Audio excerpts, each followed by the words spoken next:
Welcome to our back to school night. We are excited to have our students returning to us. I know that we haven't been in school for quite some time.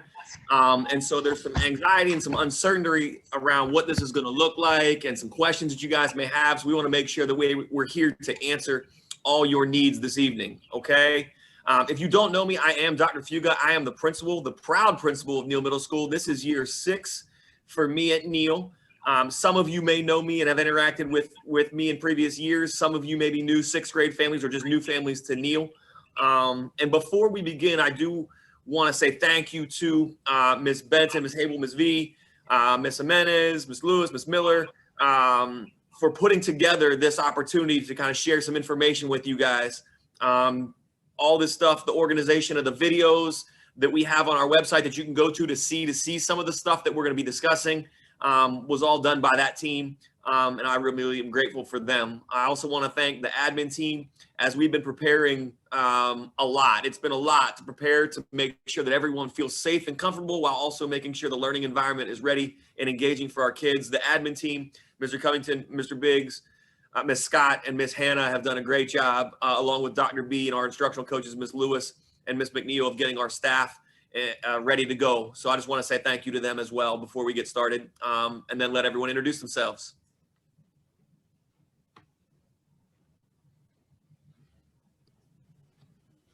Good evening, I'm Joe Biggs, 8th grade assistant principal.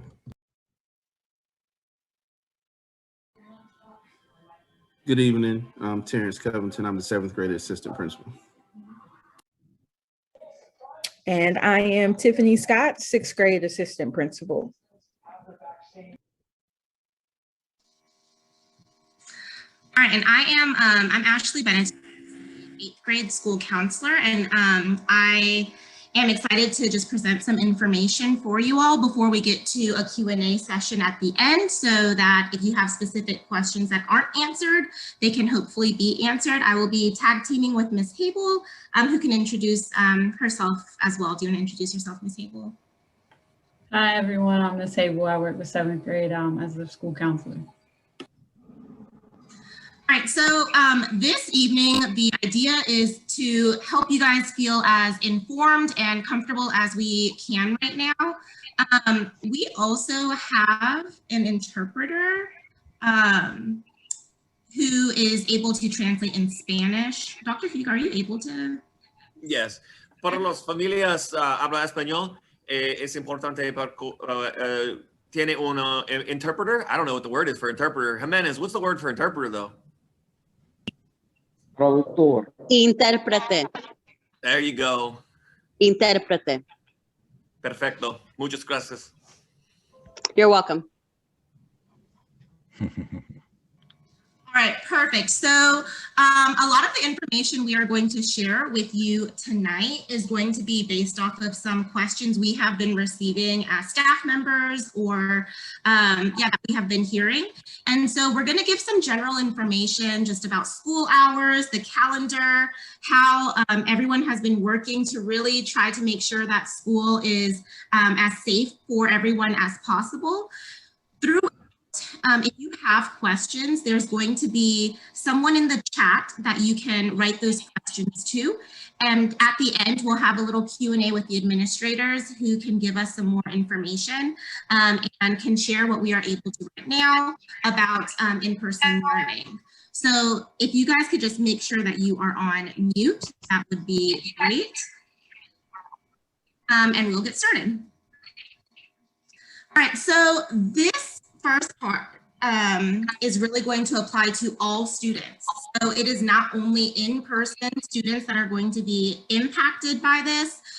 If you guys were here last year or are familiar with our typical in-person schedule, our hours are typically from 7:30 till 2:20.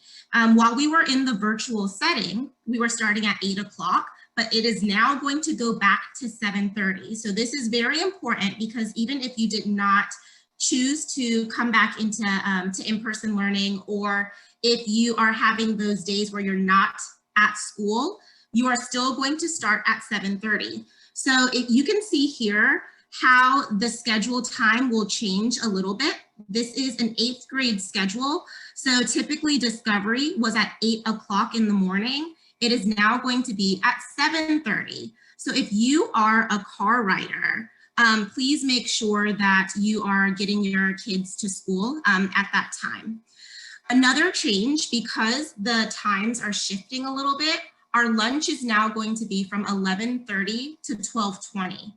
So this is going to apply again, even on those days that you are not in person at school. You are still going to have the same schedule of 7:30 to 8:20 and so on and so forth. And you're also going to have lunch at 11:30 until 12:20. If you have any specific questions about the change in schedule, feel free to ask it in the chat and we can get to it later, but that is the general change that we are going to have that's going to impact everyone. All right, so in addition to some adjustments with the daily schedule, a lot of us are just wondering, when does my kid go to school in person? And so the district has created a calendar, which is accessible on Neil's website as well as DPS, and we're gonna drop that in the chat. But essentially students are coming in person by grade level. So 6th grade is cohort A, 7th grade is cohort B, and 8th grade is cohort C. Just to throw something else in there, they're mixing it up. So 7th grade will be starting this week in person. Only 7th grade should report to school on April 8th and 9th. And then you can see outlined for the remainder of the school year when the other grade levels will be in person, but that is accessible on the website. Wellness Wednesdays will remain asynchronous for everyone. So all students will be at home on Wellness Wednesday, so that will continue as it is.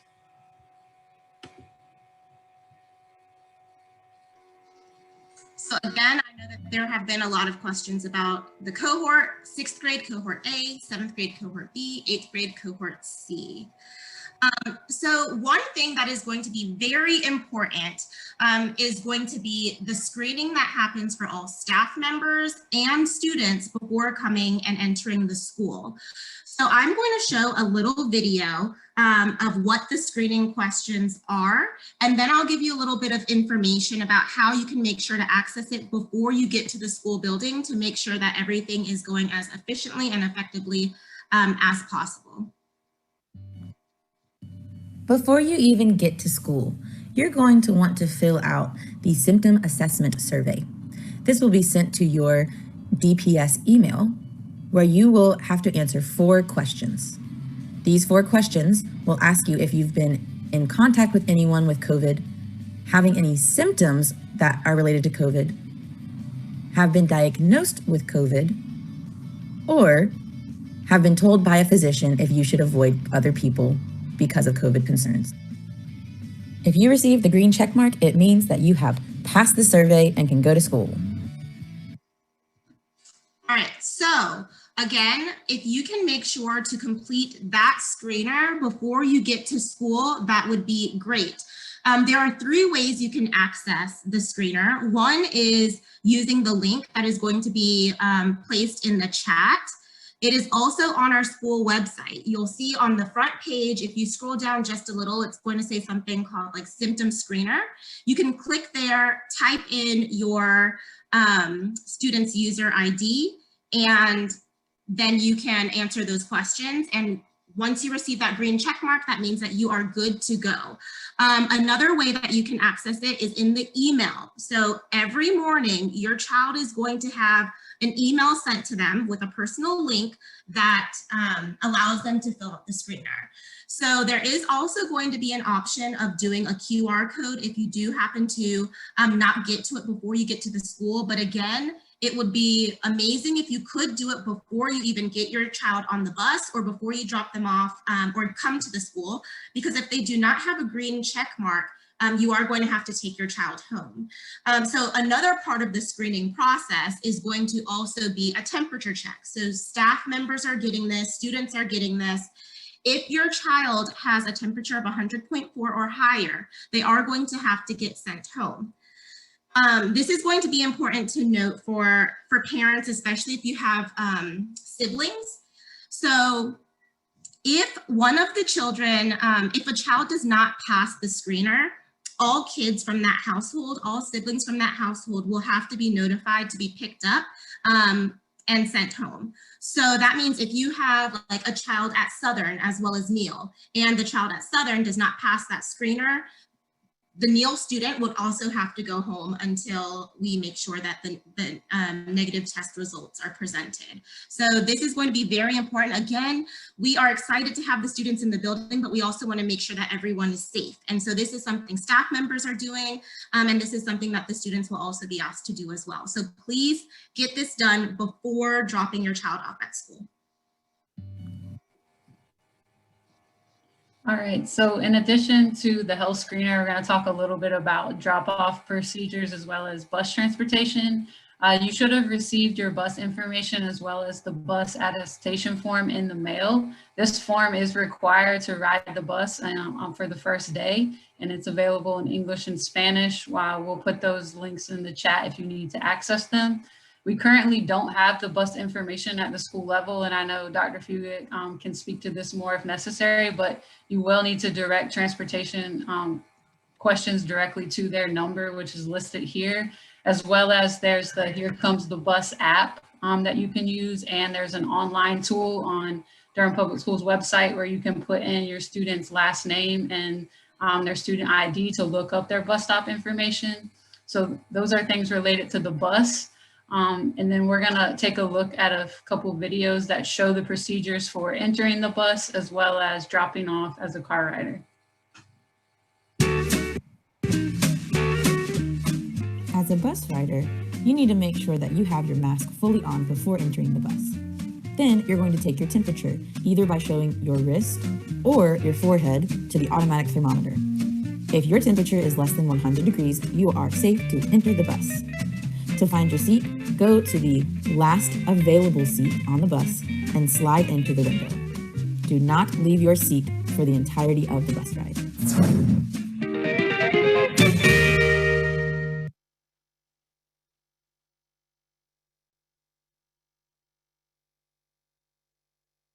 As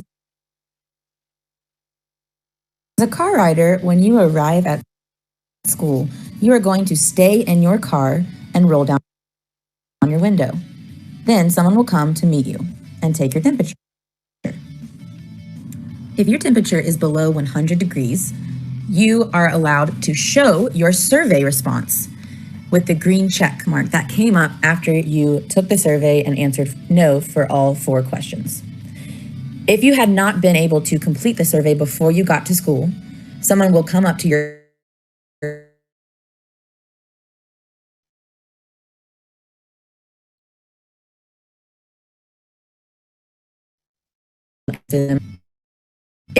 all of this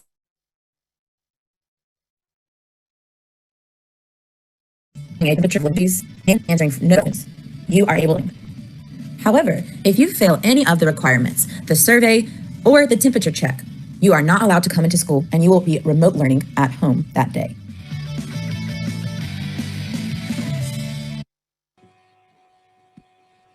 Yeah, so that's just a little glimpse into, the basic procedures, but, as we mentioned, it's really helpful with arrival in the morning if you can take care of the health screener before and have that green check ready to show.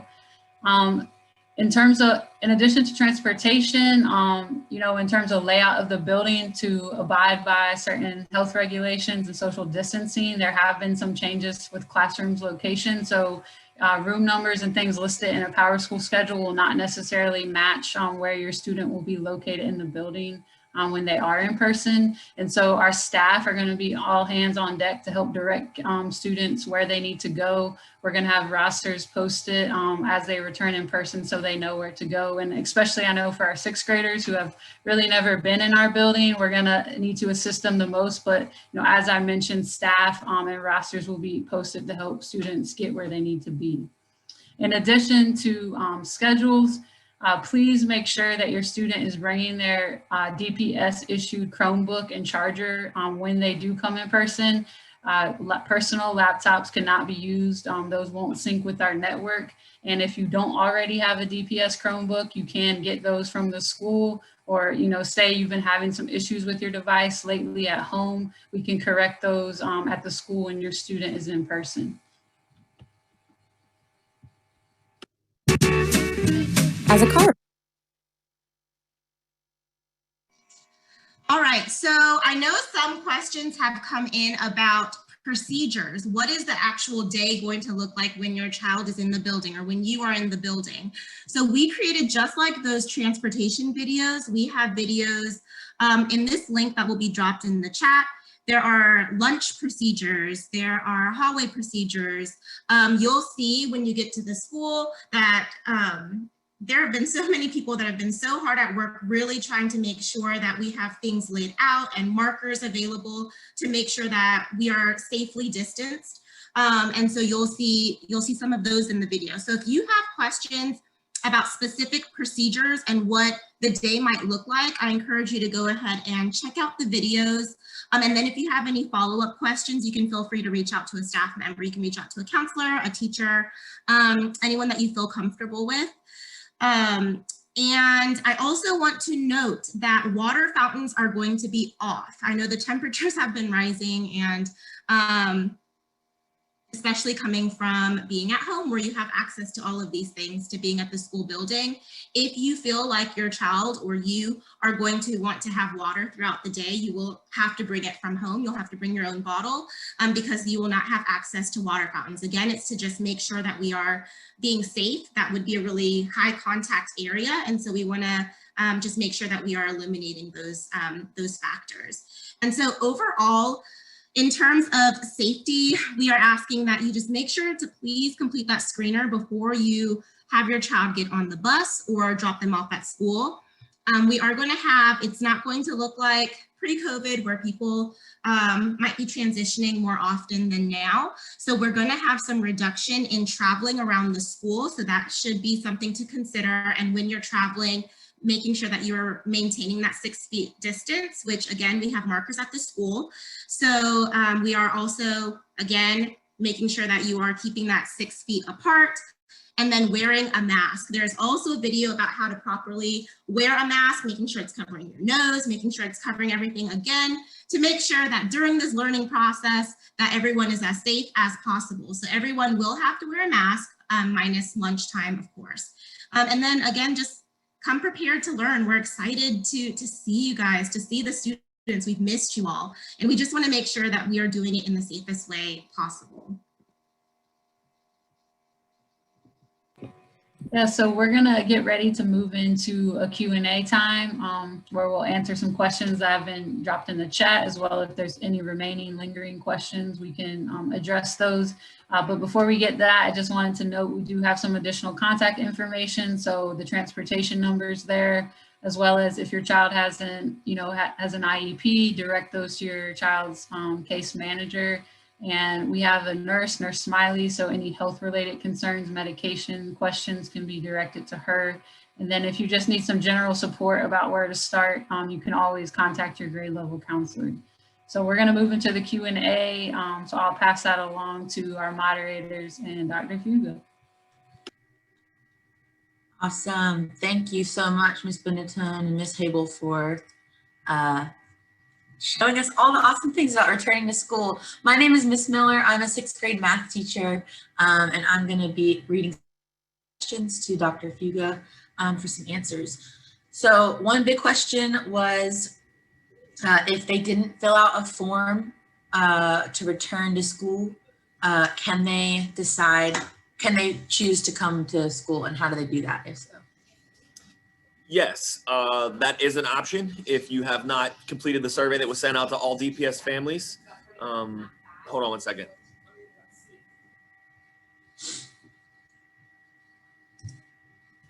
Sorry. Yes, if you have not completed the survey, you can notify any administrator, any teacher that you would like to or counselor that you would like to adjust to in-person instruction, or if you've chosen in-person and when you come, you decide that you would like to revert back to plan C and virtual. Those are always options. If we want to see the kids, but we also understand that it's not the safest or best for everyone. And so we want to make sure that everyone has the options that they feel are safest and best for them. Awesome. Thank you so much. Another question was if they could find out about bus numbers. Yeah, and that goes back to what Ms. Hable said. Unfortunately, we still don't have access to the bus information at the school. We were hoping to get that information today, but we still don't have it. But you can go to the site that was dropped in the chat, put in your student's last name and their unique ID number, their UID, and that will direct them to get the bus information on when it's available. It might not even still be available yet, but it'll be available before you come to school Thursday. So before Thursday, put in your last name and your UID, and it'll give you the bus number and the time and the stop of where it's located and what time it'll be coming. I wish I had more information on when it's going to be available. It's just not available yet. A very important question that I'm also curious about, being a first-year teacher, will we still have recess? I think all activities like that are going to look a little different because we have to be socially distanced and safe.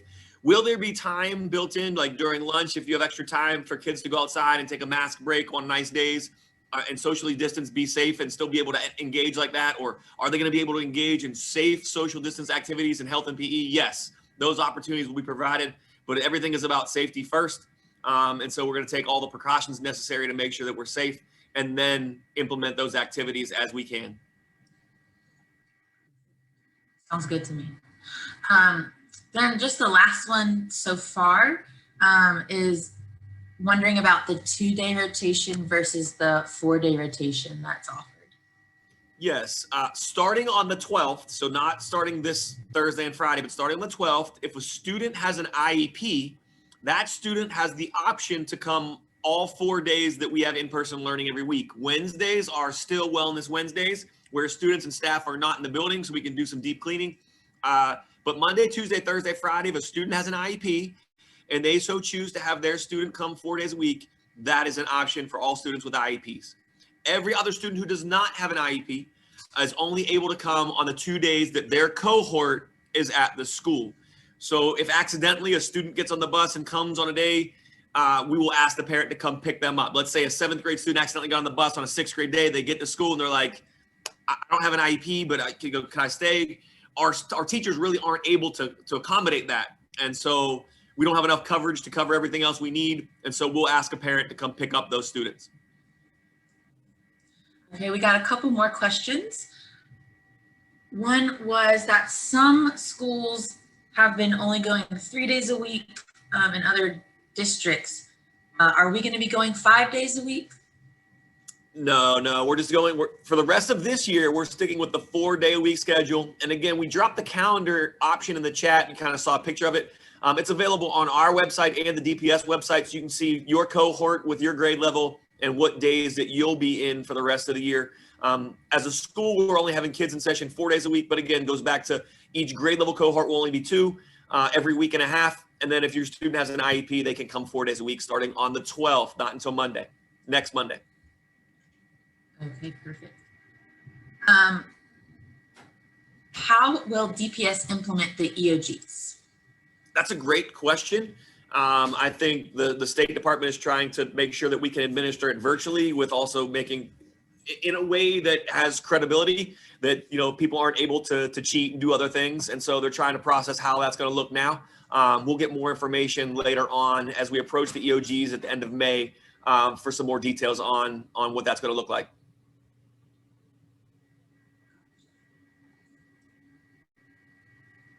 One might just been sent to you privately.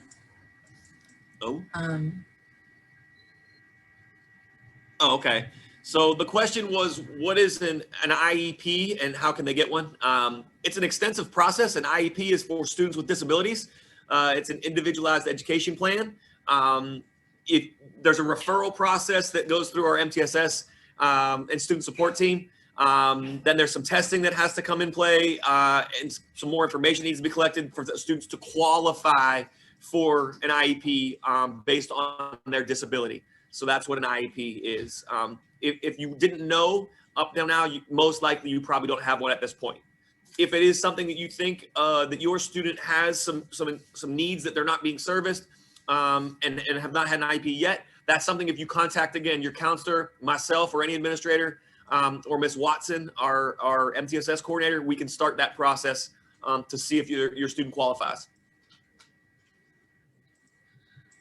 One person asked, what if we don't get the bus assignments by our first day of in-person learning, whether that's this Thursday or a different day?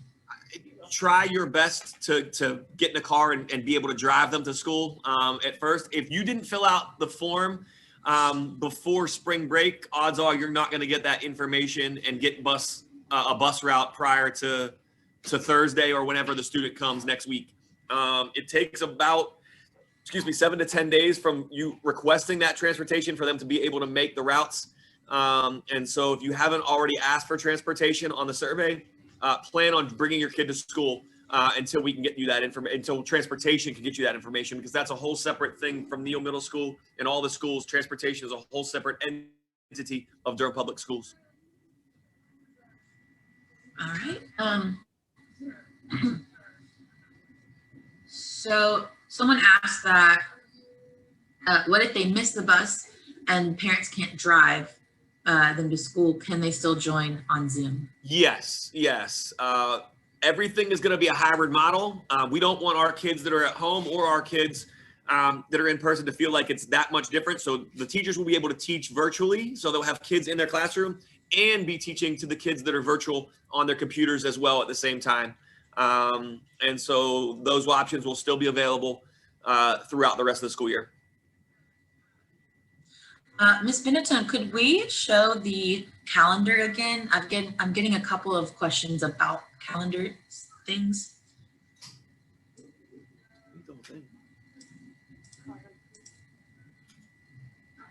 So basically, with the rotation, 7th graders come this Thursday and Friday in person, and then they don't come back to school in person until the 19th and 20th. And so that's how the rotation works. You come 2 days every 6 learning days.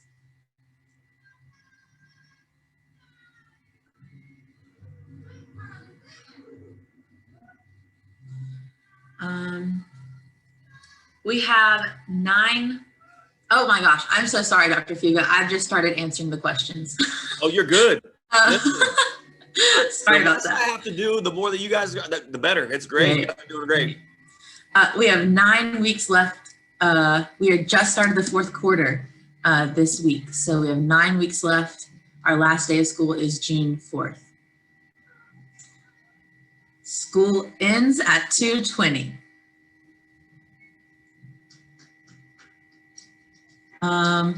Okay, if someone is interested in getting an IEP, what would be their first step for them? Yeah, I would start by contacting the school, contact myself, a grade level administrator, and the counselors, or Ms. Watson, and then we'll initiate that process to see what the qualifications might be, to see, and then initiate the process. If we see some things that will qualify that student. Some students just won't qualify because they don't have the disability or the need.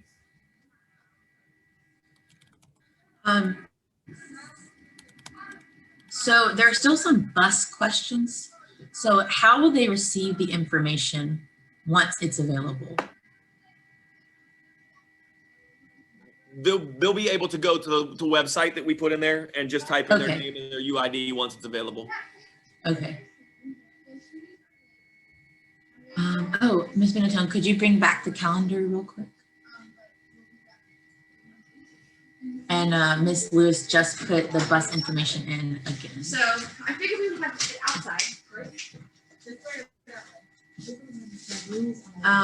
Oh, we just got a question about graduation. Just what about it? Yes, and so last year we did a promotion ceremony that was socially distanced and safe. We'll talk a little bit more as that comes, but right now we're not going to be able to host any in-person promotion ceremonies from 8th to 9th grade, but we'll do some sort of virtual celebration or some sort of socially distanced celebration depending on what we're able to safely do later in June.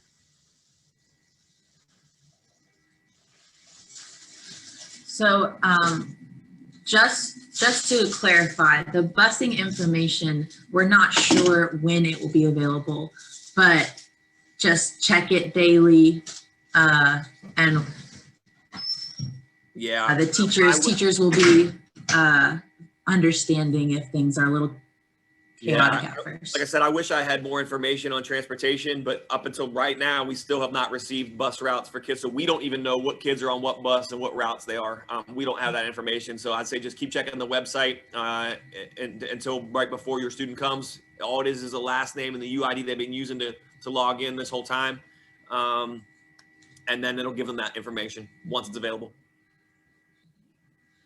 And how do they find the UID if they don't have it? That's the number they've been using to log in all year, so they should have that number available.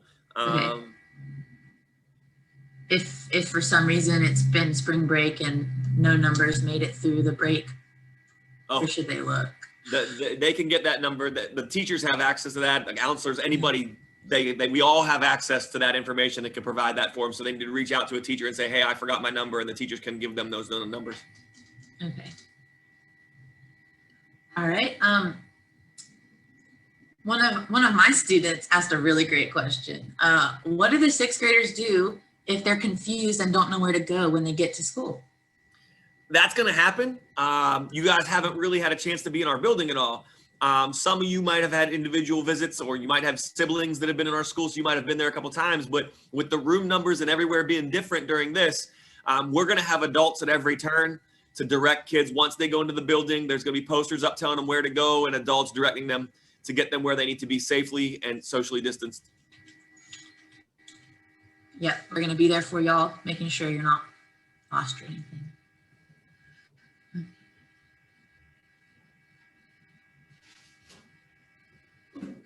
What is the cell phone policy?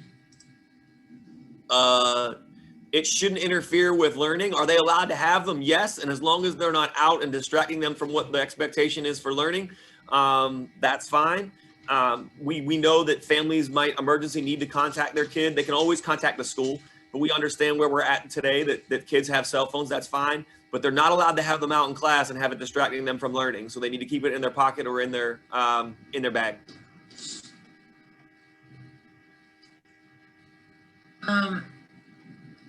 If someone's laptop has a warranty that expired or other laptop issues, what should they do? Well, I think that goes back to Habel saying that you can't really use your personal device because it won't sync up to our network. So if you don't have a school issued Chromebook, make sure that you get one. I'll be at the school from 8 to 3 tomorrow to do that. If somebody needs that between now and when they return, or they can wait until they return in person and say they need one, we'll have those available to get them one. But they need to bring it back and forth because that's going to be a part of what they're going to be using to learn while they're at school as well, is they're going to need their Chromebooks. So if it is their Chromebook that they got from school, can they bring that with the issue? Can they bring that laptop on their first day in person? We address those. I've been addressing those all school year. All you've got to do is bring it to the building when you come. And between myself or Mr. Wiley, our awesome IT guy, we'll be able to address those issues and either fix it or get you another laptop that doesn't have any concerns or issues. Where will they eat lunch? They're going to eat lunch in their classrooms. So in the mornings, we have a menu. So we know what's for lunch every day that students will be there. Their teacher that they have when they first report in the morning will ask them, here's what's for lunch, who wants, and they'll say school lunch. So it might be sick in that classroom. And then the cafeteria staff will deliver those lunches to that classroom when it's time for lunch. What school supplies will be needed for in-person learning? You're more than welcome to bring any school supplies that you've used during a normal school setting, but underneath each student's desk where they're assigned, there's going to be a bin that has a whiteboard, dry erase markers, pencils, a notebook, a folder, headphones for when they need to do something on their computer. All that stuff is accessible underneath their desk. We've provided all that for every student. So they won't need any of that stuff, but if there's other things that they want that they've normally used, they can bring those in their book bags. Also remember that you have to bring your laptop back and forth. So you want to make sure that you have a good book bag to bring that back and forth. If you need one, we have some available at the school. Just contact any of your teachers and let them know you need a book bag. They'll contact me or the grade level administrator or counselors, and we can get you a book bag when you come, so that when you start going back and forth, you have that ready for you. And also on that note, I'll just add, it's really important that y'all charge your computers the nights before you come to school the next day, because in the middle of a classroom, there aren't super long chargers. So that will be helpful for you. Okay, a couple more questions. So if the bus has too many children on it, will there be 2 buses for the same route, or has that already been figured out? I can't speak to that because that's transportation, but what I can speak to is I know that it's part of the reason that the bus routes are taking so long is they're trying to make sure that they don't have too many kids at any stop, because they're not sure all the kids that are coming in person and not, right? They have a list of the people that have requested transportation, but some people may try and get on the bus with their attestation form that didn't really request it, but are living where there's an existing stop. So they're doing their best to do that. That's a bridge we'll have to cross when we come to it. We're just not sure, but right now that's why transportation is taking every precaution to make sure that that's not an issue. Okay, we're just gonna do questions just to respect everyone's time, but there will be a Google form y'all can fill out. So rest assured, all questions will be answered. Can they bring their own headphones? So there's only 100 kids coming to the school at one time. Yes, you can. You can bring your own headphones. Which teacher would we most likely be assigned to, like which classroom? So that's more individualized. And when you get to the school, those posters are going to be everywhere as the teams cohorted their people. So they'll be in certain places. Some teams have decided that the kids are always going to stay in one place. Some teams, the teacher is going to rotate. Some teams, they're not. They're going to stay with the same kids in the same room for the majority of the day, except for when they're going to electives. But that information will all be available as soon as they get to the school and walk in. It's all going to be on posters. They'll go, they'll walk, they'll look at the poster, they'll find their team, they'll find their name, and they'll be kind of guided to that classroom. Excuse me, Dr. Fugue, can I say something? Yes. If students do bring personal items like their own headphones and things like that, the school is not liable if they're lost, stolen, or damaged. So I would say don't bring your own stuff and just utilize the things that we have. All right. Last question is about electives. Yeah. How is that going to work? Yeah, students are going to be rotating to their electives. So the first day that students are there, they're there in cohorts of two days. The first day will be A day. The second day will be their B day elective, and they will rotate to those electives. So if you're in 7th grade, when you get to the building, you're going to report to your A or B day elective, depending on the day. So Thursday, all 7th graders will report to their A day elective. Thursday the 8th, you'll just go straight to that. Now, again, there'll be adults to guide you once you just say, hey, my A day elective is Mr. Hire. He's on the call here. We'll direct you to his room. Or my A day elective is art. Oh, here's the fine arts hall. Or my A day elective is gym. We'll go, here's the gym. And we'll be able to direct you where that's going to go. The 6th and the 8th graders will rotate. They'll come in, they'll go to their classroom that they're assigned. They'll have their classes. And then when it's time to go to electives, those core teachers will walk them down to electives. They'll have their elective, and then the elective teachers will walk them back to their core class that they've been assigned to. All right, we are going to finish up the Q&A session there. If you have any questions that I might have missed in the chat, or you think of them as the days go on, Ms. Lewis did just put in the chat the Google form that you can use to type out any questions you might have. So if you click that Google form link in the chat, you'll be able to get us your questions. We are also going to make available the PowerPoint that y'all saw tonight and a frequently asked questions sheet for y'all to refer to when you start coming in person. So we're compiling the questions to put on that sheet right now, and we're going to make it available. Someone other than me, do you know where that stuff will be available?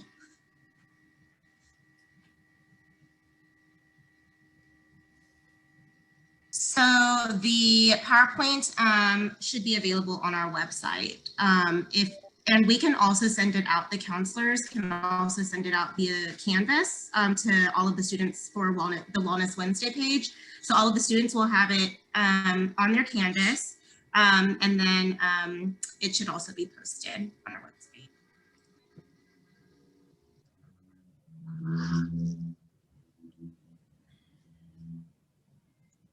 All right, y'all. Well, thank you so much for coming, Dr. Fuga. Do you have any closing announcements or things you would like to say before we have our Tuesday evening? Yeah, I would just reiterate how excited we are to see the kids. I know we've been interacting via Zoom for the past year plus, but we're excited to get closer to normal, right? This still isn't normal as we're going to be social distance and it's going to look a little different as we've explained, but we're just excited to see the kids and interact. Anything that we can do, we are always here to help and support. And I think the more that we see the kids, the more that we're able to know what the needs are academically, social, emotionally, whatever it might be to meet those needs. We're always here for you guys. We're very excited. Please don't hesitate to reach out to myself, our awesome counseling staff, our grade level administrators, anything we can do as we make this transition or you have questions, don't hesitate to reach out and communicate.